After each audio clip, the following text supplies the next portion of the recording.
আপনারা যারা ব্যবসা করেন, এটা সাধারণ বিষয় নয়। বিষ্ণু ইসলাম নিজেও ব্যবসায়ী ছিলেন। ওনার জীবনের প্রথমে তিনি খাদিজা রাদিয়াল্লাহু তাআলা আনহার ব্যবসার স্টাফ হয়ে কাজ শুরু করেছেন, এরপর নিজে ব্যবসা শুরু করেছেন। এরপরে খাদিজাতুল কুবরা রাদিয়াল্লাহু তাআলা আনহা সব সম্পত্তি বিয়ের পরে বিশ্বনবীর পায়ের সামনে ঢেলে দিয়েছেন।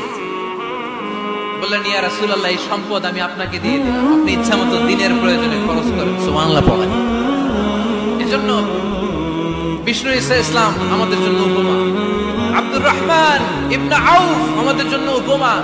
যারা ব্যবসা করেন তারা বিষ্ণু ইসলামের সুন্নাহ পালন করছেন। আত-তাজির আস-সাদুক আল-আমিন, বিষ্ণু বললেন সত্যবাদী আমানতদার ব্যবসায়ী, যে ব্যবসা করতে যে মিথ্যা কথা বলে না।